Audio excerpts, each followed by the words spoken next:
Okay, we are live.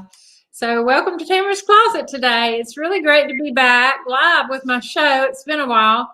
And today I couldn't have a better guest with me to kind of start my show back up with. For years, we have thought of certain jobs being kind of a man's job made for the man. But today I have a really special guest who changed that along with other women. So here joining me today from Virginia is a female professional truck driver. She's a mother and a veteran. She's been a professional truck driver for 41 years now, and she drove country music and rock and roll artist bands and crews for 13 of those years. She drove George Strait's crew for 5 years. She has driven Celine Dion's band, David Crosby, Donna Summer's band, and crew and management for live for Def Leppard, Tom Jones, Mandisa, and several more. So we'll get to hear about that today. Many years ago, I met her very briefly at a convention that for a shared network marketing company we were both involved in, but I really didn't get to talk to her or meet her. Everybody kind of friended each other on Facebook. And so from there, that was pretty much the extent of knowing her other than social media. And then it was a few months ago that I noticed her bio and saw what amazing career she has had. And so I asked her not only to be on my show, but to feature her in my new magazine. So she actually had a layover in Greensboro for a couple of days, and we did a couple of different photo shoots. And that experience has brought us closer today. So without any more delay, I want to welcome this amazing woman, Teresa Almoney, to Tamarah's Closet. So say hello, Teresa, so I know you're still with me. I'm with you, and thank you for having me, Tamarah. Well, I'm really excited to have you here, Teresa. It has been great getting to know you. And I really enjoyed our time together when you came to Greensboro. So I'm going to go ahead and jump right into questions. So we'll have plenty of time here. So I want to know kind of what do you remember as when you were really young having any kind of fascination with the big trucks? No, not actually. However, my father was a railroad engineer. And I have a younger brother that had gotten into trucking, who later went on into, he got his pilot's license and he was a helicopter mechanic, but he actually taught me about trucking. And he's the one that actually taught me the ins and outs of entertainer coach driving. So, but no, I never grew up thinking, oh, I want to be a truck driver. That wasn't the deal, but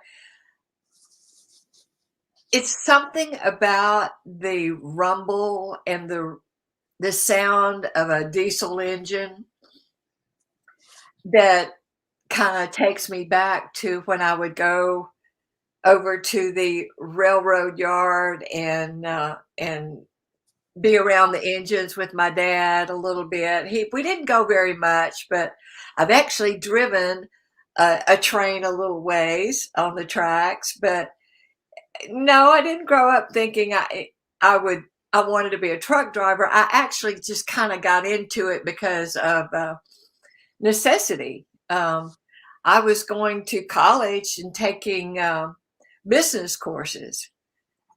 I was married. We had a young child, my only child.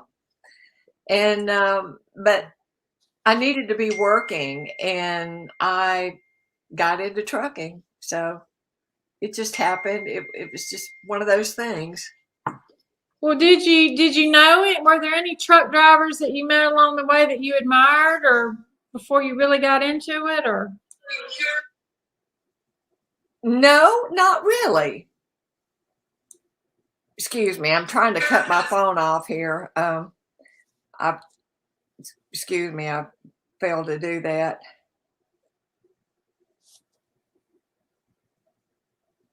No, I really did not know any truck drivers. Other than, like I said, my younger brother gotten into it. And he taught my then husband how to drive. He taught me how to drive. And I first started out driving dump trucks. Oh, okay. I paved a lot of interstate around Birmingham and hauled a lot of dirt, gravel, and asphalt.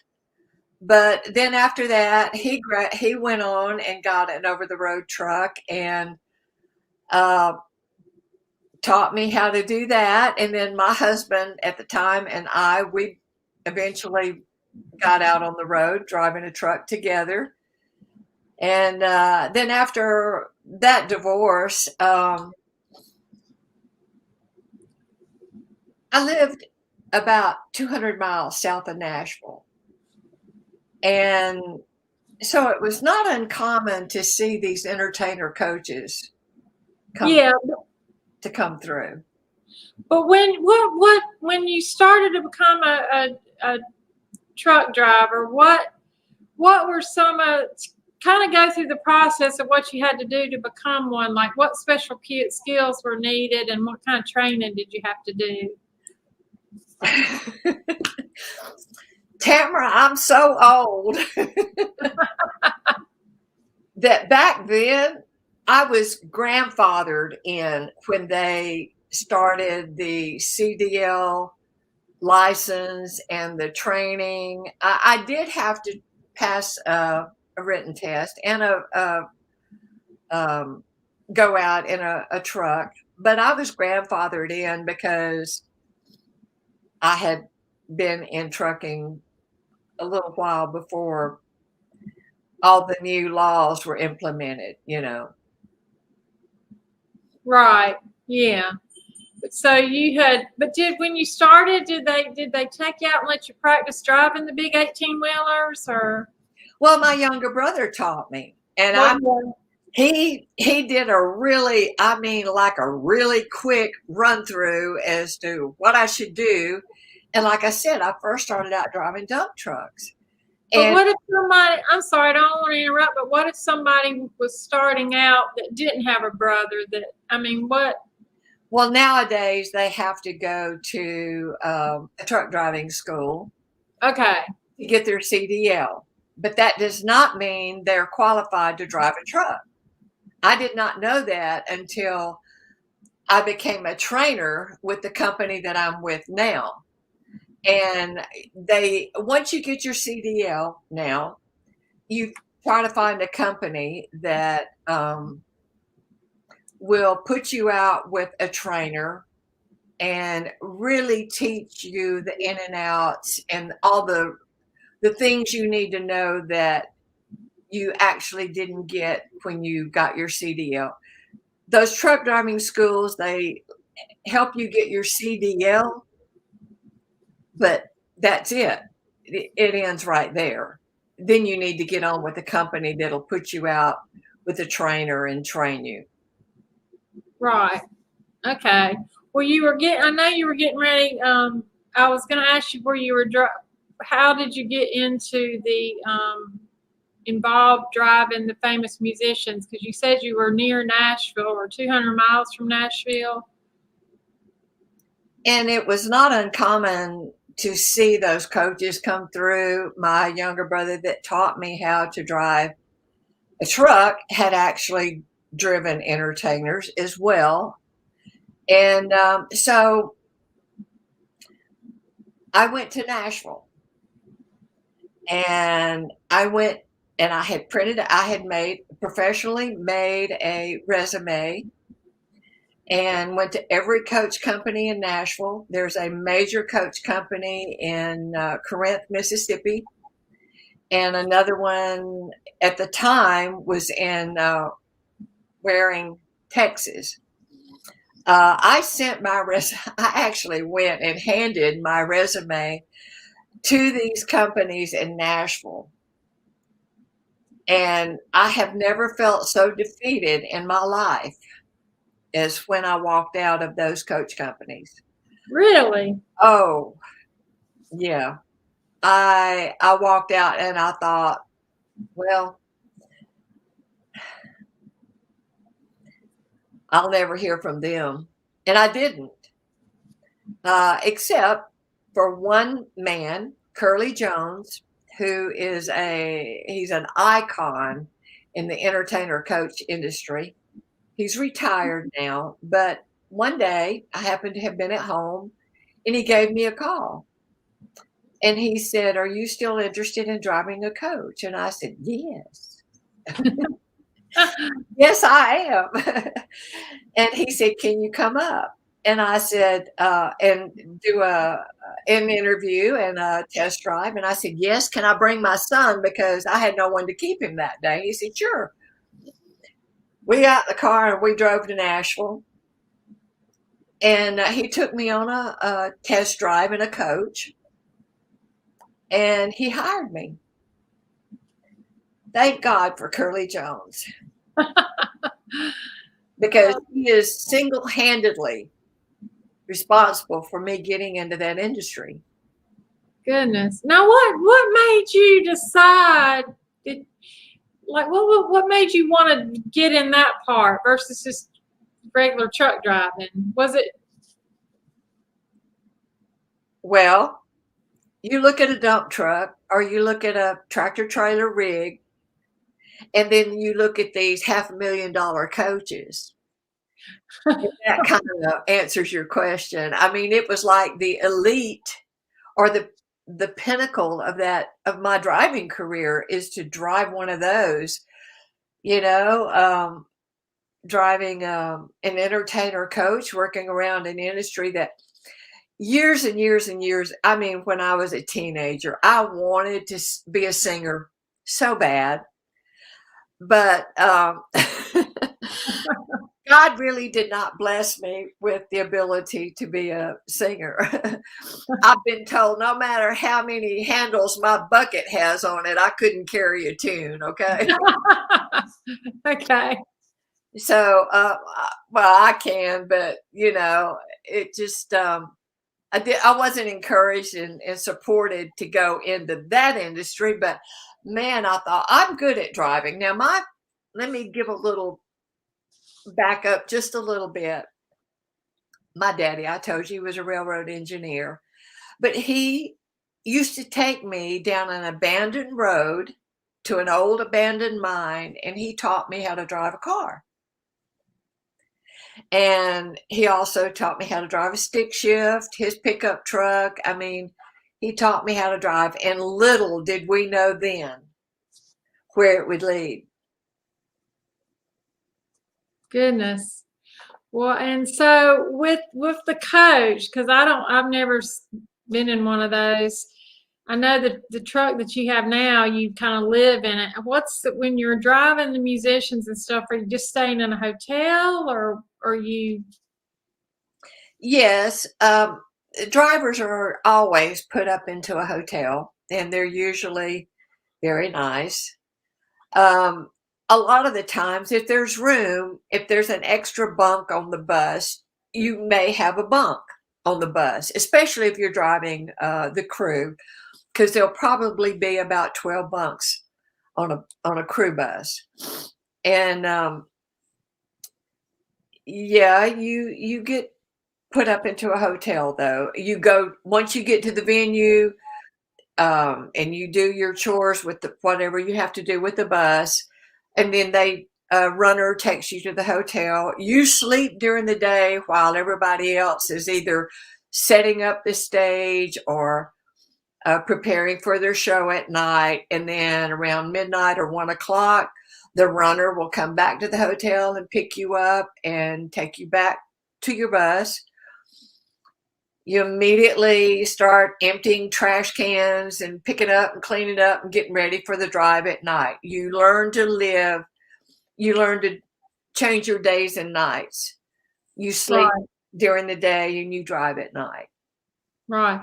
Now, in your bio, it says you drove for like George Strait for 5 years, and sounds like you drove for several of them for more than once, So what happens when does the actual musician contract you out? If, let's say, they like you, do they get a contract to continue, or is it the company you're with that?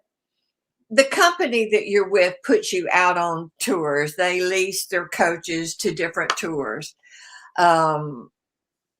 But how did you get to, why did you stay with George Strait? So did he have anything to do with that, you staying on, or that's just something totally different? No, luckily, I had the production manager and the lighting director and the crew guys, and we got along really well. We got along really well, and I moved around during that time to different coach companies because every time I'd move to a different coach company, I would get a better coach. And the production manager, Paul Rogers, told me, he said, you got to quit getting, these better coaches because we can't afford you. They did. And I stayed with them for 5 years, but you're leased out, you're put out on different tours. Is the tour people lease a coach from a coach company, and then you just happen to work for that coach company, and your luck of the draw, you get whatever tour you're out on. But working for George Strait was kind of like my most proud moment with driving entertainers. I mean, Yeah. there were many times, because back when I worked with him, or that tour, he was doing stadium tours, and I had all access pass, and I was able to take thousands and thousands and thousands of pictures, photographs. And although I was never allowed to meet him, he saw me many times, and I could have reached out and touched him. He knew who I was. He knew who I was driving, his production and lighting people. And I mean, who wouldn't want to look at George Strait in those jeans? Come on. Well, some of these people you did get to meet other than just the band. I don't remember when we had our photo shoot. I can't remember all the stories now, but I know you drove for Donna Summers and Celine, and we're with David Crosby. Was any of those some that you actually got to meet, or just still mostly the bands? I know you met some. Yeah, I drove for Reba at one time. I met her. It was by happenstance, actually. They were actually at a doing practicing and getting ready for their tour. And they had rented a venue in I think it was Mississippi, and I had gone into catering, and there was nobody in there but me. And I got up to put my dishes away, and on the other side of the wall come Reba, and she was in there eating, but I didn't know it. And she said, well, hello. And I said, hey. And she said, are you the driver? And I said, yeah. She said, I heard we had a lady driver. And I said, that's me. Donna Summer, her sister rode my bus. Her sister, Mary Ellen, was one of the backup singers. I did get to meet Mary Ellen. David Crosby and his wife and little boy at the time, who he's now in his 20s, the little boy now, but at the time he was a youngster, like 4 years old, maybe. David actually rode my bus. And but yeah, there were some I got to meet and some you didn't. I did meet Celine. However, I the short time that I drove on her tour, I had her band was really large, and I had half of her band. And Andre Coutu was her guitarist, and her backup singers and a couple of the other band members rode my bus. Yeah. And were most of the band members really, did they talk to you at all, or were they friendly, or most of the people, was a good experience? Most of them, yes. Celine's people were the cleanest and neatest. They seemed very appreciative of their very nice coach. And of course, I kind of did something.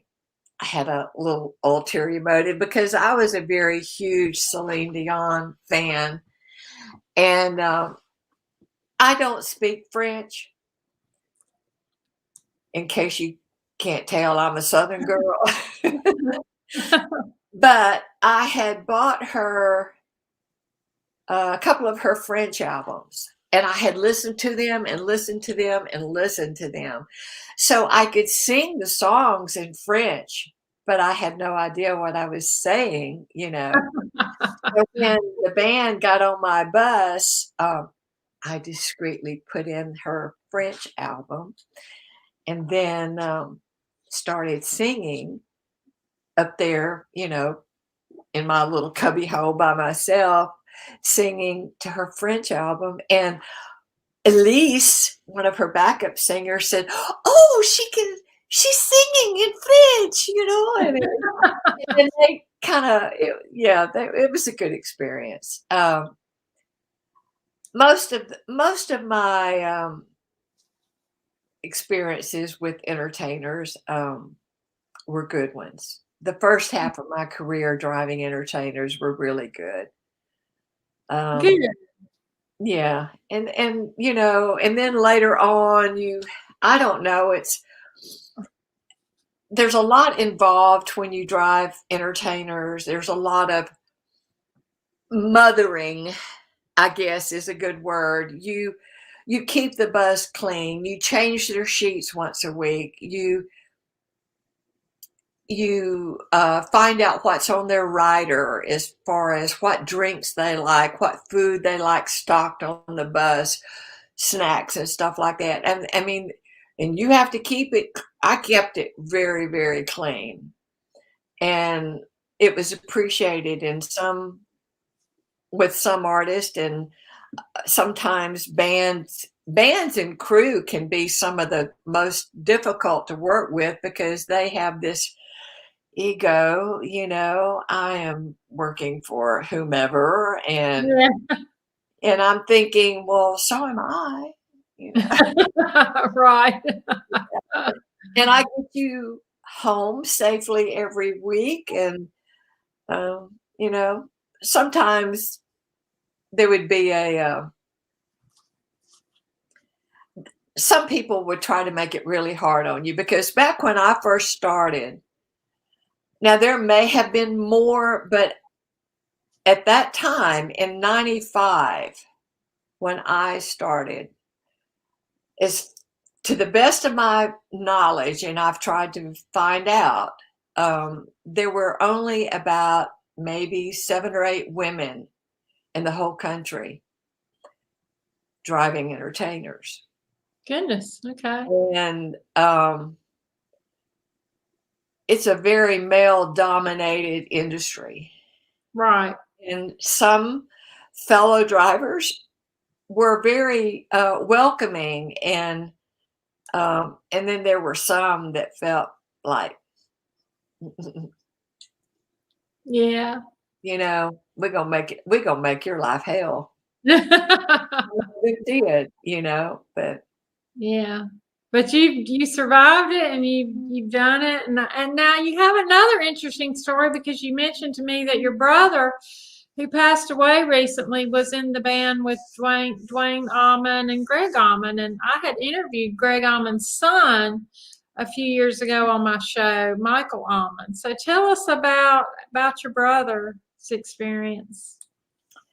my older brother, Mabrin McKinney, he started out as a young boy of like 12 years old playing steel guitar, and through his lifetime of playing, eventually playing clubs, and he got into a position to where he was in the Hourglass band, which was the band before the Allman Brothers band.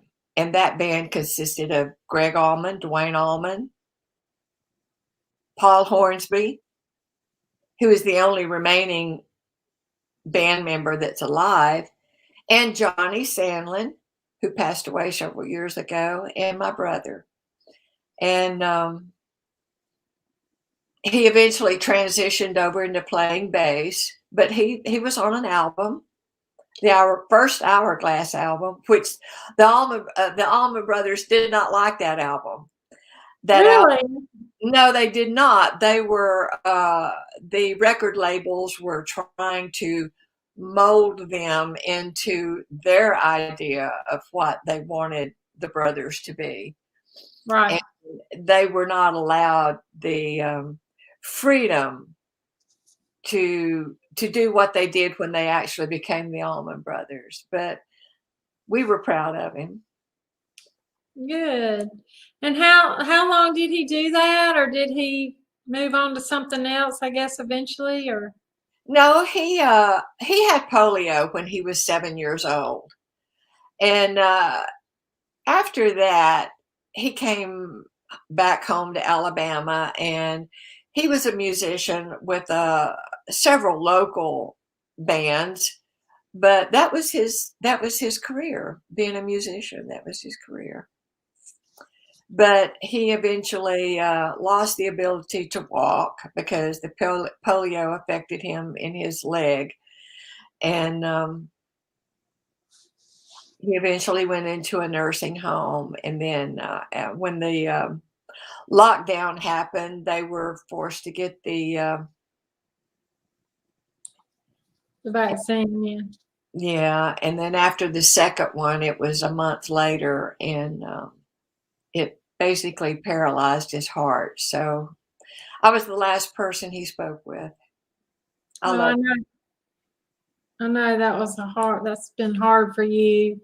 But I'm glad that he got to have that life that he wanted, when, Yeah, and back then, though, they did not have those entertainer coaches.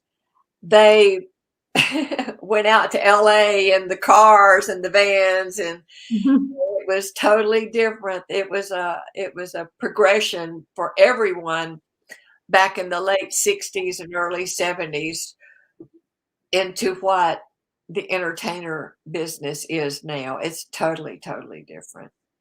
Right.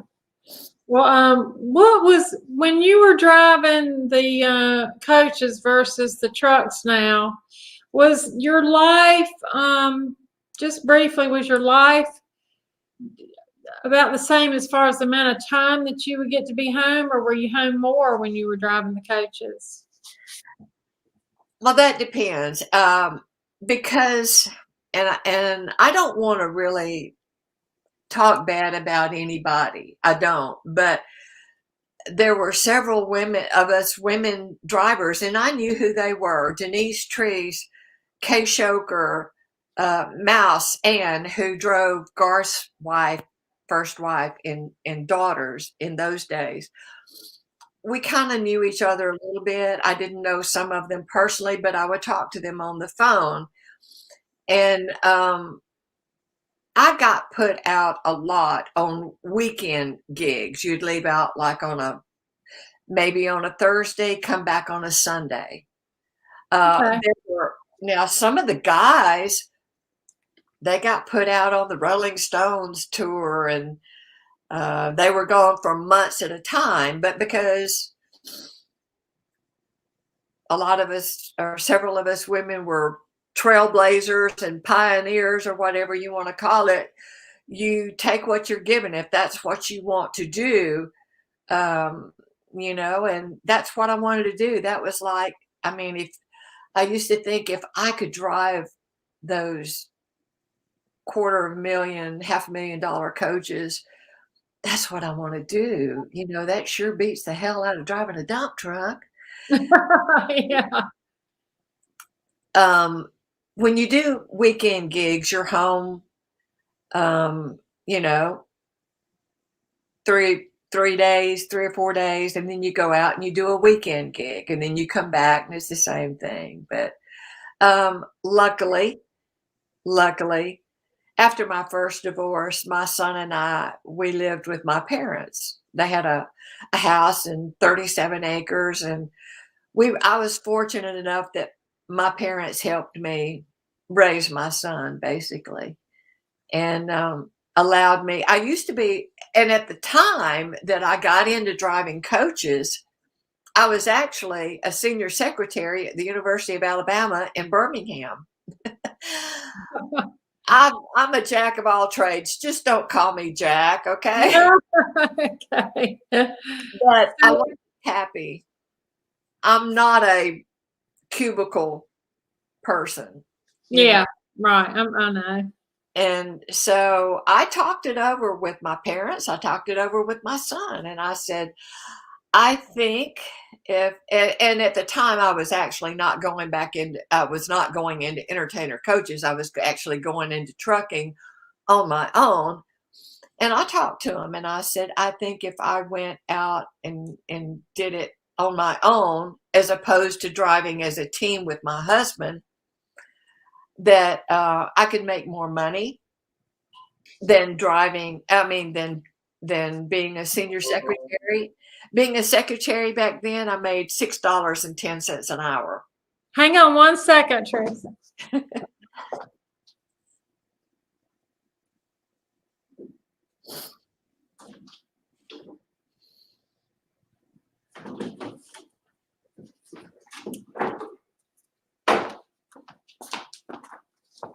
My battery's going down. Ah,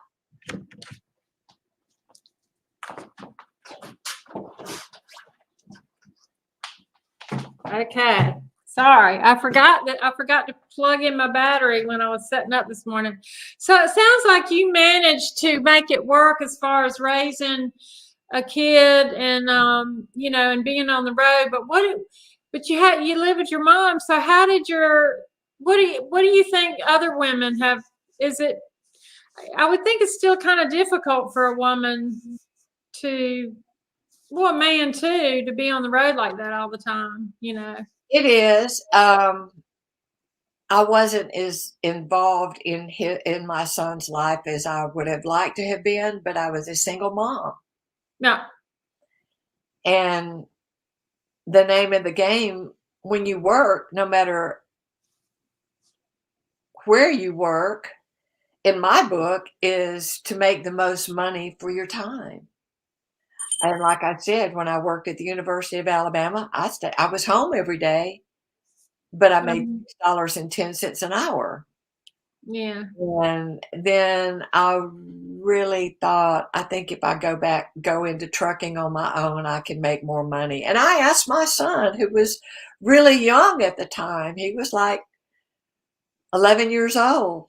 And I asked him, I said, well, what do you think? I'll be gone a lot. He said, we've been poor all our life. Go for it, So I did. Well, good for him. And Good for him. luckily, my mother helped me out a lot. Well, do you have a most memorable experience driving the musicians before we move on to your more as a truck driver? Was there something? Is there a most memorable experience or a favorite musician? I don't know that.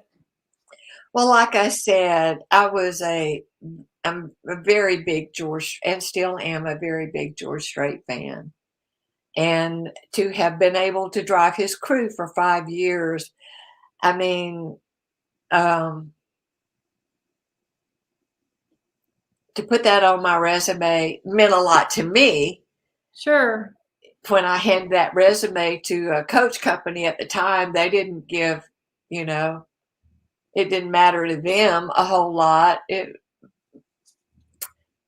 I wish I had been able to meet George Strait, but I didn't, so I can't worry about it. All my memorabilia, unfortunately, was stolen from me.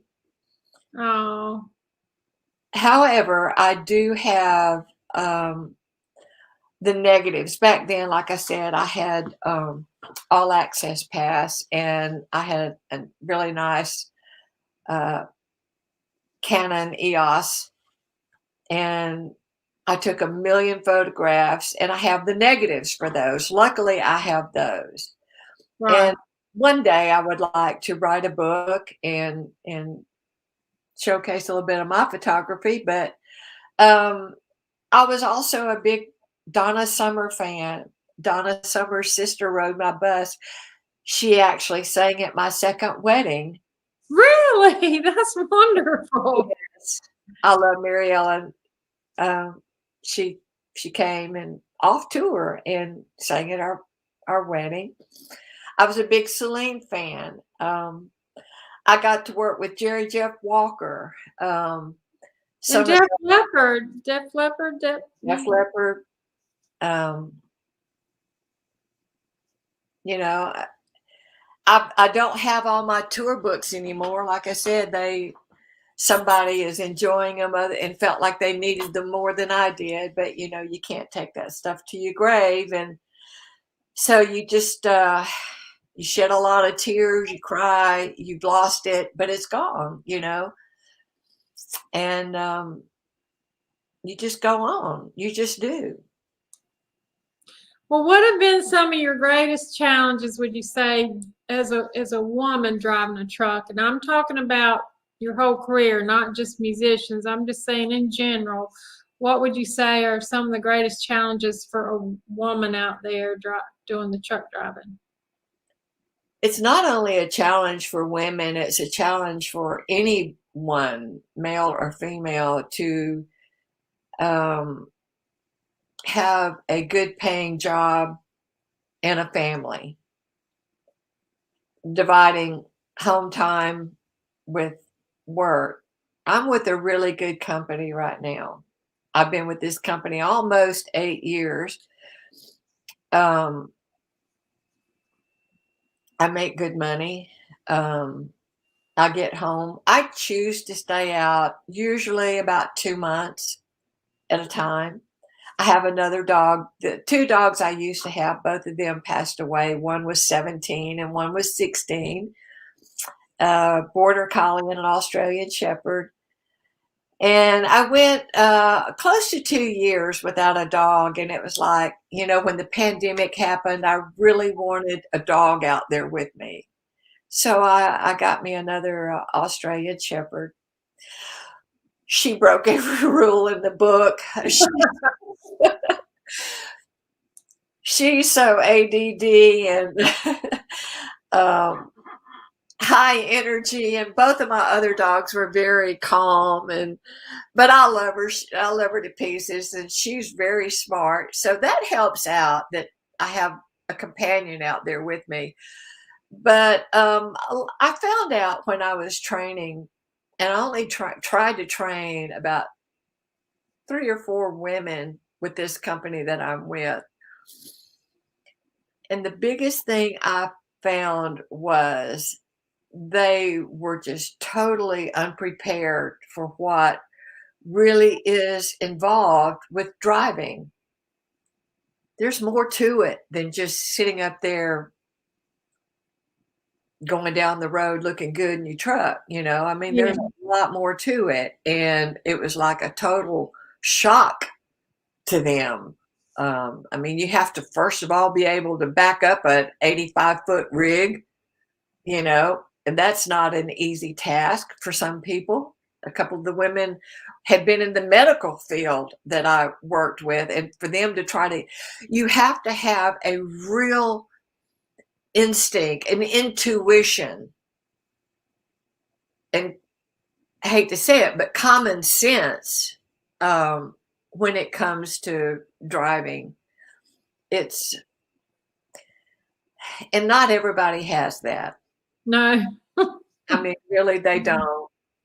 So, I mean, it's in this day and age, just finding someone, if you really want to be in it, you really have to be open and let someone teach you. Let someone that's really been in the industry and the business teach you. Otherwise, you're going to get these little, these drivers that come straight out of truck driving school. And I mean, the industry is so different now than the way it used to be. Right. Years ago, drivers would meet up. I mean, they used to talk on the CB a lot. You might, in Georgia, you might run across a driver going to LA. Well, you're going out to Northern California. So for 2 days, you'd talk with each other all the way. You'd stop, you'd eat, these days, everybody's on their cell phone. A lot of them don't even have CBs in their trucks. And it's really different. It's really, really different. Well, how do you keep yourself, I say as a woman especially, just because the truth be known, women have always been the victims in the world when it comes to crime and things. So how does a woman, I know can be unsafe for a man as well, but how do you as a woman keep yourself safe on the road, or any woman doing that kind of, having that kind of job? Common sense. I try not to put myself in situations to where I feel unsafe. I don't get out in unsafe areas at night unnecessarily. You just have to use a lot of common sense. And luckily, like I said, I'm with a very good company right now. I love Ozark Motor Lines. I love my driver manager, Charlotte. And you just have to use common sense. Are truck stops typically safe, most of them? Or, I mean, these days, it's a lot better than it used to be. Yes. I mean, years ago, there was a real big problem with lot lizards, which you don't have that issue anymore. Those people don't work the truck stops like they used to. what's a lot lizard? Tell me. Okay. Women of the night. Oh, okay. Okay. I've never heard that expression. So yeah. Truck stops are safer than they used to be. Once again, you just have to really use common sense. I'm a survivalist at heart, and I keep food, water, dog food in my truck. I mean, I'm prepared if the apocalypse should happen. Our terminals have washer and dryer facilities, a building. Our main terminal has a building that has a company store, laundry facilities, shower facilities, TV rooms, reading rooms. But I cannot reiterate enough that you just have to use common sense about where you get out, where you park, and just have to be safe minded, and having Layla she alerts really good. She's a yeah, good I would dog. think having a dog would make you Yeah. feel safe. A But lot. are there any advantages of being a female truck driver over a male? Are there any? Not really. We're just all out here doing the same thing, trying to make a living. Not really. Not anymore. People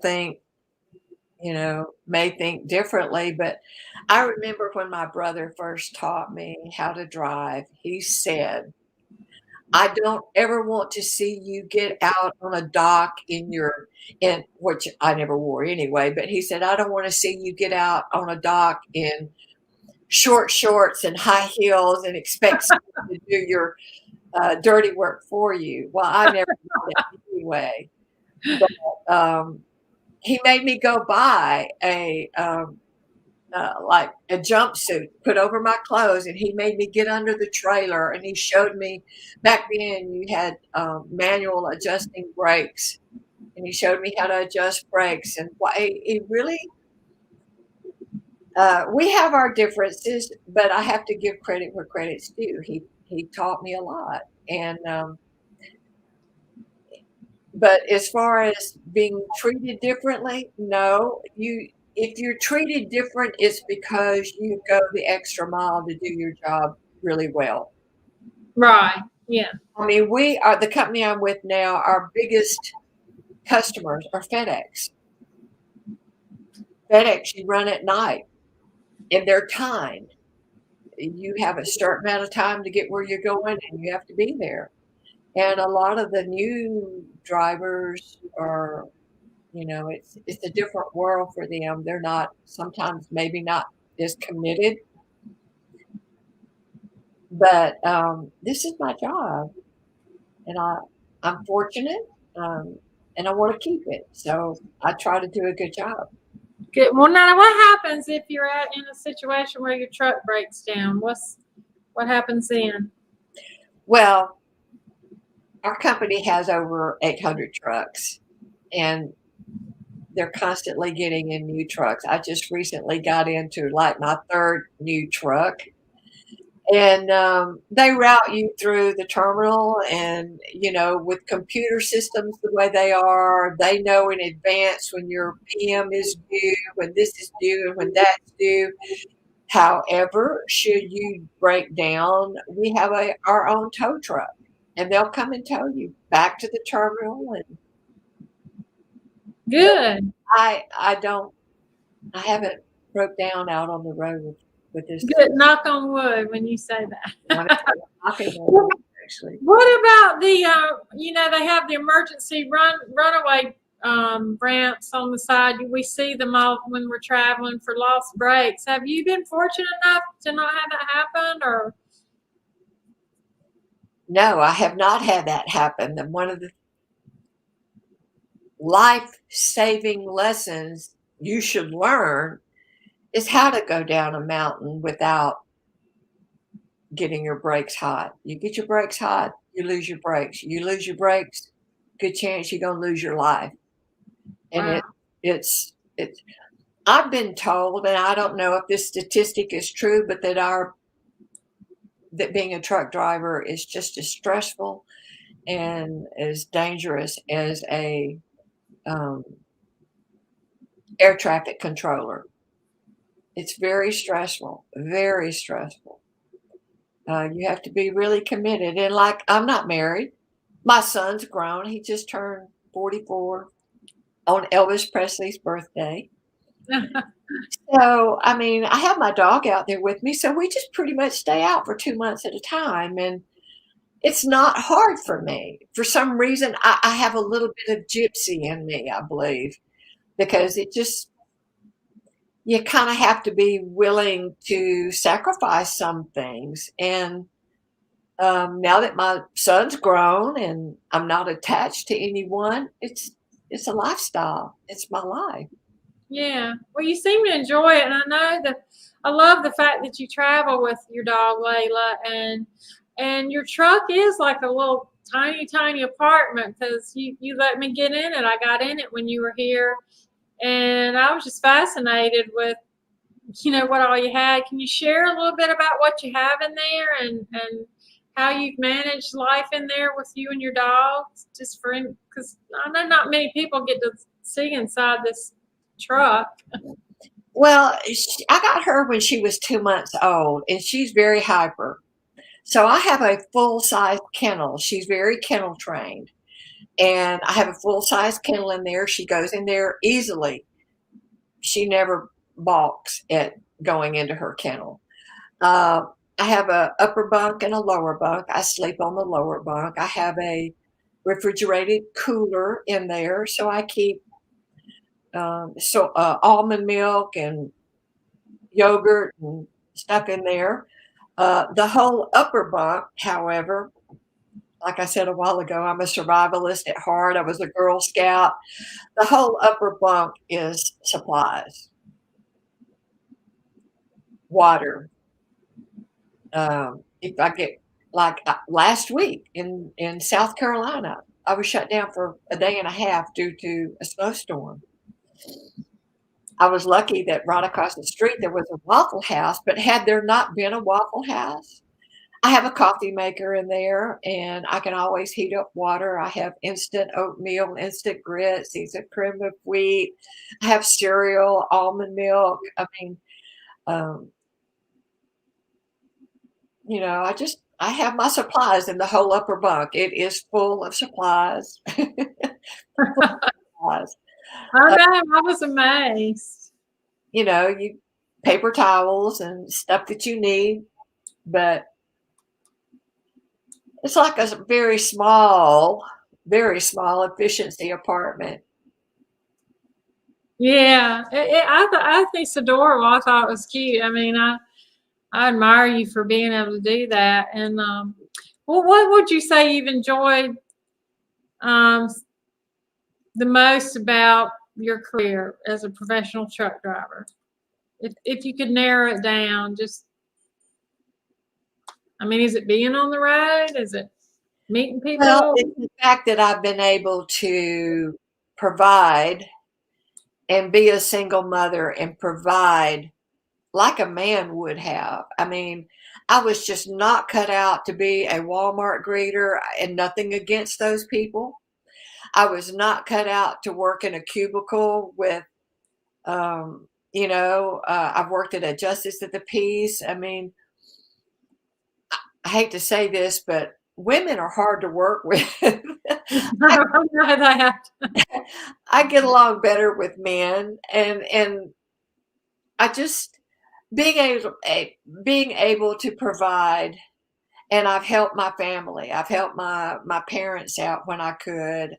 I just Yeah. just Well, try to be a good provider for my family. Well, what would you say? I know you used to drive across country a lot more than you do now. You stay a little closer to home, but how many miles is an average haul for you right now, would you say? On a daily basis, it's not uncommon to knock out $500 miles a day, Yeah. give or take. A lot of times it's more, a lot of times it's a little less, but you're regulated by the, you know, regulations, the federal regulations.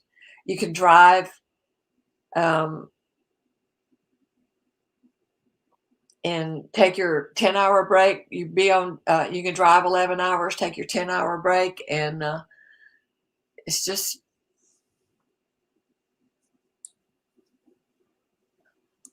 I don't know. It's just, I'm so used to it that nothing seems hard for me anymore. Yeah. Honestly. It I've had other people say, "Oh my gosh, how can you?" Even guys, they go, "Oh, I have to go home every week, or I go home every day." And well, that's good, and I really am glad for them. But I have this house right now is empty. My dog's in Yeah. here, so I mean, there's nobody here but me. It does feel good to come home and get grounded and cook my own food, or sleep in my own bed, or just you know Yeah, I know you're used to it. It's what you're used to. Well, what would you say when you retire? What do you think you'll miss the most? I've just got a couple more questions. I'm trying to keep it in under an hour, and we got like 6 minutes so I can put it on Instagram. So. Nothing. I will not miss nothing. And Really? Okay. I don't mean that in a bad way, but this has been my life for 40 something years. People take for granted being home, fixing your own food, sitting out on your deck, having a cocktail if that's what you want, or just, I miss that. I have missed that most of my life. Yeah. And I used to say when I retired, I wanted a Jake brake on my rocking chair, a Jake brake.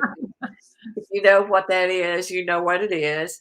If you don't, well, if you've ever heard these trucks make a loud, Yeah. Mhm. okay, well, that's a Jake brake.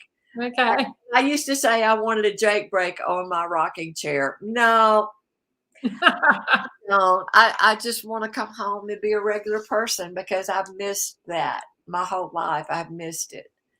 So, Yeah. Well, if someone out there is watching, what advice would you give them if they were wanting to do this? Just something short. first of all, you've got to make the commitment to do what it takes to be a good driver. If you're lucky enough to have someone to teach you, listen to them. They've been around probably a lot longer. I've got more miles backing up than a lot of these guys have going forward.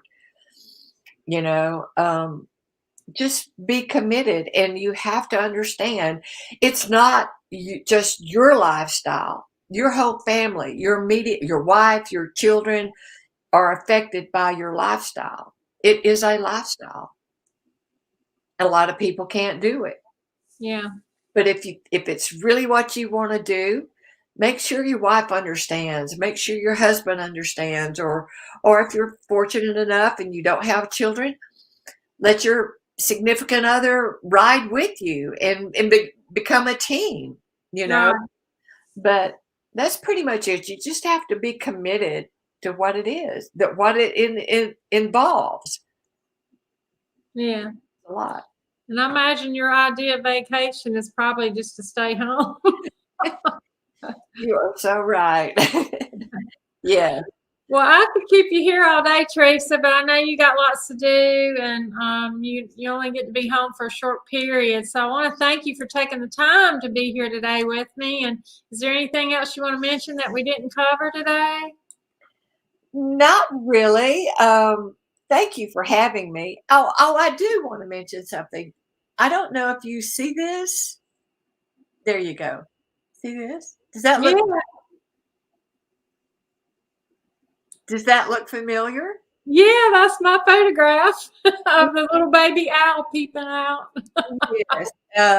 I bought that from you several years ago. I know, I love it. I told you I got a copy. I need to frame mine. I love it.